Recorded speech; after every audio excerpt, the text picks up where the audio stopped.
Welcome home. Welcome home. Whether you're here online on a random Tuesday, whether you're here with us today on Sunday, the purpose of our welcome home is welcome to a place of safety. Welcome to a place where you can have questions and where we don't promise easy answers. We don't even promise answers. Just we promise to acknowledge and honor your questions and even slog through this thing called life with you so that your journey is never ever alone. I started off back in November with this. It's going to be just a quick little sermon series, and it keeps growing, and I could go further with it, but today I'm going to wrap it up. It's Advent and all of this stuff, but we've been talking about F-bombs, and we started with those doozies. Fear was the biggest one. We've talked about the flesh. What was that third one? Man, I don't even remember. And then we moved on to faith. Fear, flesh, and failure. Thanks, Eric. See, I failed at that. So, yeah, we talked about fear, flesh, and failure. And then last week we talked about faith and, kind of shifting gears as we're into Advent. And so today I want to talk about another big one that's ones we should, rather than striving to avoid, we should strive toward, like faith last week. And this one, as we wrap up the F-bomb series, is the longest word, and it's also, I would say, oh yeah, the longest word. Thanks, Siri. The longest word is Lapidotemicoselicodalacopus. It's a fictional dish of food. Anyway, we're just having all sorts of technological break-ins and breakthroughs today. So this big F-bomb is forgiveness. And it can be a doozy. And at this time of Advent, when we have faith, hope, and love, we want to move forward with our own hearts of forgiveness. We know we're supposed to. I mean, it's throughout the Bible. Romans 12, 17 and 18 says, repay no one evil for evil. Paul writes, have regard for good things in the sight of all men. If it is possible, as much as depends on you, live peaceably with all men. And that's actually, I like that one because it does put kind of stuff on our shoulders, like, hey, live at peace, live peaceably with all men. Here's something I found on the web. While healthiness depends on personal health considerations, Drake's Yodel has 50% of the daily recommended intake of saturated...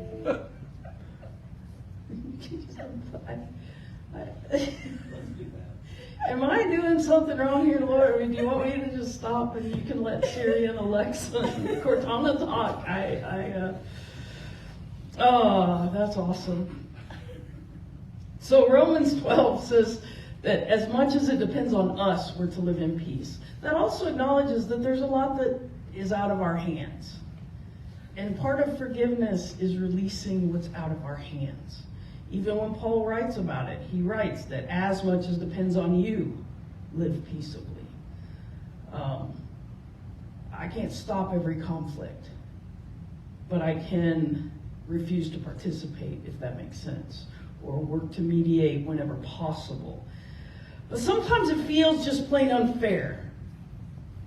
And if God is a God of fairness and justice and all this stuff, then why do I have to be a doormat? And that's where we kind of misconstrue forgiveness. See, we feel put upon when we feel personally attacked, especially when it happens over and over and maybe from the same direction or something like that. iPad. But forgiveness isn't about excusing behaviors. It really isn't. Forgiveness isn't pretending something didn't happen. And that's where sometimes we make it harder than it is. And it is hard. It is difficult. I'm not, It's a process, and it's continuous, and it's something that I battle with, and that I think we all do at different levels, whether it's forgiving ourselves, forgiving decisions we made in the past that we can't change, or forgiving others, forgiving our perception of others, whether, all of that stuff ties in. But the thing is, forgiveness, one way to look at it is forgiveness is more about seeing the larger picture. It's saying, I see deeper, I see beyond those actions, I see potential. It allows us to focus on the spiritual side of things, which is that battle that has already been won. It allows us to acknowledge that no weapon formed against us will prosper. It doesn't say no weapon formed against us will ever hurt. Just that in the big picture, it's taken care of. It allows us to heal. Luke 23:34 quotes Christ himself on crucifixion day. This isn't like some theoretical, like Christ said, nothing bad ever happens to me, but if it did, I would forgive you all. No, Christ is being crucified. And he says, Father, forgive them, for they do not know what they do. Even after that, they divided his garments and cast lots. He didn't then go back and say, well, don't forgive that. Forgive them for this, but if they keep doing it, then stop forgiving them. And do we keep killing? Yes, as humans. Have we continued to crucify anybody who thinks differently than we do? Yes. And Christ says, forgive them, because I know a bigger way. I know a different way. And it's not a patronizing thing. It's kind of easy to forgive in what we view forgiveness as once we've overcome something. It's easy to forgive if we view them as less than us. If we view the us and them concept. If we think, you tried to trip me up, but I overcame it, so I forgive you, little peasant. That's not forgiveness either. Jesus said, Father, forgive them. Not to excuse or do away with the murderous actions. You see, he didn't say, Father, forgive them, and then God said, oh, well, okay, then it never happened. Rewind, take the nails out. It doesn't work that way. See, we've also been somehow conditioned to think that if we do it right, if I forgive you, and if I do it right, and if I forgive you 490 times, because that's 70 times 7, right? If I do that just right, then some miraculous thing will happen and God will undo all the bad things that I have blamed you for. And that's not what forgiveness is either. If Christ asking Abba to forgive them was about erasing the action, then Jesus' death would have been basically pointless. Forgiveness didn't change the reality of the situation. So the notion that if we do it right, there's some magic Harry Potter thing going on, and it covers everything in glitter, is put to rest with Jesus on the cross, covered in blood. Much like previously discussed, F-bombs are problematic because they stem from a self-centered perspective, that whole concept of fear and flesh and failure. Today's word is easier to put into practice in the framework of closeness to God's love. See, like the first 3 F-bombs can kind of fade away as we draw nearer to God. The others, faith from last week and forgiveness from this week, can actually get brighter and bolder and become F-blooms, so to speak. And there's so much I want to say, and I'm tripping over my words. I had this weird dream last night, and I don't usually remember my dreams. And this one, I woke up, and it was more of a concept than a plot. But there was this, again, there's no plot, but I was feeling weighted down. And I would see these people launching, a little bit like early, if you have ever watched The Good Place. In the first season, they have flying practice, And they're jumping and taking off, but then, some are grounded, and then, of course, that's before the garbage comes dumping on them all. But it was a little like that. But I would see all of a sudden someone just launch. But it was into space. There was just this cavernous, not a void, not loneliness, not just cavernous love. And I didn't know how to get there. And I kept trying to jump and God said, no, it's not about adding thrust, it's about releasing the extra. And when I would release those extra things, all of a sudden, it was like the Peter Pan thing, thinking happy thought, all of a sudden, poof, I was launched into this place that doesn't exist and does exist. I mean, like Schrodinger's heaven or something. And it was like, I was just love. It was so cool. I was even trying to describe it to my wife on the way, and I just couldn't, but I knew it tied to this. I knew it. I felt it. And it's the idea that forgiveness isn't even about saying it or about doing something. It's about that extra weight. And it's about letting it go. But where do you put it? Where do you let it go? Well, see, that's the cool thing. We have someone we can give it to.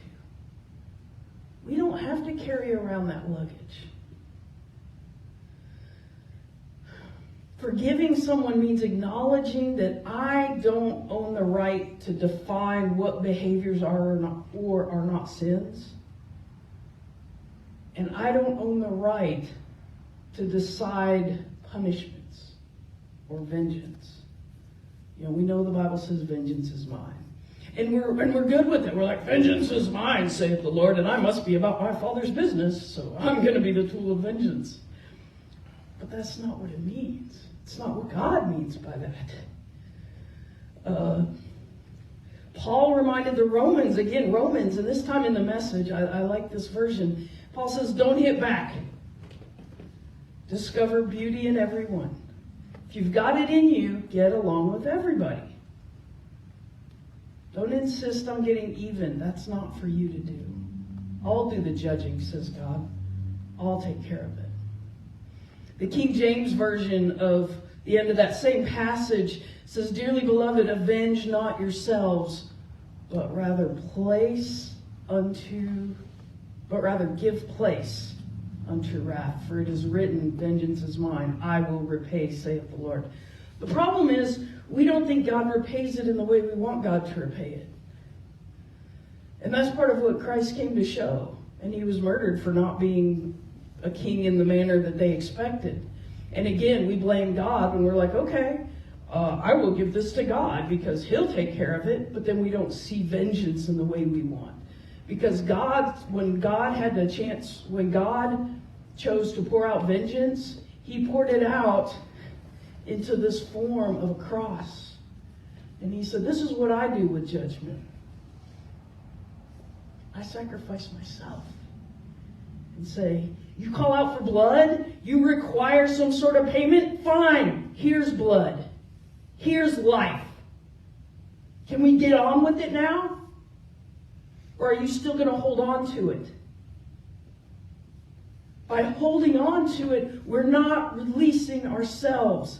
And I know it doesn't seem fair. But see, there's another F word there, freedom. And if we really want freedom to communicate with God, to launch up there, we've got to let go with this BS that we think that we have to keep score. And I'm so preaching to myself here, and that's probably why it's so hard for me to deliver. So I'm not preaching from a pedestal at all. I hope I never am, but this is important. The why. Why? Why preach on forgiveness? Why? Who cares whether I hold a grudge? If all it does is weigh me down, who cares? I mean, okay, fine. Weigh yourself down. But that's not abundant life. You'll still live. You'll still slog through life. Everything's okay. You know, whether you're carrying a tiny chip or this big heavy pack or whatever. And maybe you can unload it some, but then when you think God's not doing enough, you pick it back up. Jesus taught in Matthew 6. I've got all this handwriting now. It comes across as pretty harsh. It says, "For if you forgive men their trespasses, your heavenly Father will also forgive you. But if you do not forgive men their trespasses, neither will your Father forgive your trespasses." Okay, hang on a minute. Didn't Christ say it is finished? We're already forgiven. So to some extent, we have no choice but to forgive. But I want you to look at this a whole other way. In the Message version, I like the way the Message version interprets this. It's not that God says, you can't get in unless you forgive that. Or, oh, you held a grudge for 6 minutes or 6 years or 60 years? Sorry, you're going to hell. It's not that. The Message version says in prayer, the same passage, in prayer there's a connection between what God does and what you do. You can't get forgiveness from God, for instance, without also forgiving others. If you refuse to do your part, you cut yourself off from God's part. See, it's not that God says no. It's that we say, God's still here. But if we are weighing ourselves down, we can't get there. It's not God adding a burden. It's God saying you can't experience true freedom if you're holding on to these things. And that's because forgiveness releases us from carrying something we weren't built to carry. God's whole purpose of forgiveness is to give to God what only God can handle. God can handle it because God is the ultimate in fairness and justice and all of that. Because the biggest picture, we can't see it. I said earlier, forgiveness is about seeing that big picture. And that's why some of those little things are easy. Your teenager slams the door and says, "I hate you." Does it hurt? Well, yeah. And then they come back, I didn't mean it. Or even if they don't come back, you know they didn't mean it. You know a bigger picture. You've been there. You've been a teenager slamming doors, or maybe I'm the only one. But if it's not something you specifically have been, or you specifically have done, or whatever, it's much easier to hang on to that grudge and go, well, I've never done that. But forgiveness isn't about the that. It's about going, oh, that hurt. And acknowledging that hurt. But I have a choice. I can work to heal that pain, or I can focus on the rock that hurt, that hit me maybe, and I can carry it. Or I can wait and go, oh, I'm going to get you back. I'm going to find just the right time. And I'm going to carry this until I do. And then maybe one day I do. And maybe it misses. And I go, well, that didn't have the impact I wanted. And so I go pick it up again. How is that helpful? All it does is weigh me down. And it's because God can say, give me that rock. The thing about forgiveness, about really giving it to God, is totally allowing God to do whatever God wants with it. God may take that rock and it might be karma. It might be dropped on that dude's head at some point. I don't know. But God could also take it and crumble it into sand and turn it into glass and let it become a mirror to yourself for learning, for growing. And that's why forgiveness is about trusting God. It doesn't mean we can't set boundaries. I mean, if I'm in a toxic situation, I'm going to get out. That's okay. That's good. That's healthy. It's not about that's why it's not about being a doormat. Set boundaries. If something is consistently causing damage, get yourself out of there. You're not called to just martyr yourself either. But by not owning the right to judge, we're allowing God to do God's job. And that's, to me, what that passage in Romans means. If I choose to not forgive, I'm saying, no, God, I can do this better than you. I can be more fair than you can. So I'm going to carry this for a while. And you can. But then you can't really experience the true forgiveness of God because you're not close, you're not launched up there. You're not in that love vicinity. You're focused on something that, in the big, big, big picture, this rock that hurt you is this tiny speck in the universe. See, the need for revenge is something that goes back to Abel. And Abel's blood crying out. And God says, vengeance is mine. And to fulfill that vengeance, that law of complete fairness, God sent his only son, his own God blood, to balance the scales forever by fulfilling vengeance completely. The need for revenge, just like the need to overcome fear and flesh and failure, was answered at the cross and overcome with an empty tomb. But we can only forgive as much as we know we're loved, as much as we know we're forgiven. I mean, we do know that, right? If you find yourself unable to forgive, unable to over and over again, maybe it's just one glaring thing. Or maybe it's not. Maybe it's just your mode is now like, you did this, I'm going to do this. You did this, I'm going to do this. If you find yourself caught in that, stop and think about how much you actually believe in God's promises for you.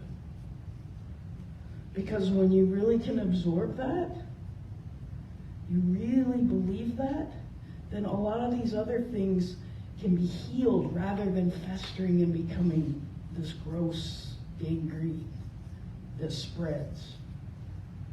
That's our choice. I can't change the rocks that are hurled at me. I can't change rocks that I've planted myself and tripped over. It's done. I can learn from it. Or I can keep putting it, tripping myself up or carrying that with me too and going, I'm such a loser. I can't fix that beeping computer. I know that's a really shallow example, but there are all things that I habitually do to myself, or even things I do to others. That's forgiveness too. God help me. God heal me. God heal those that I've hurt, both knowing and unknowingly. That's what gets you to that idea that you are completely forgiven, totally accepted, and unconditionally loved, even when computers like to beep. And that's how we can then spread that love.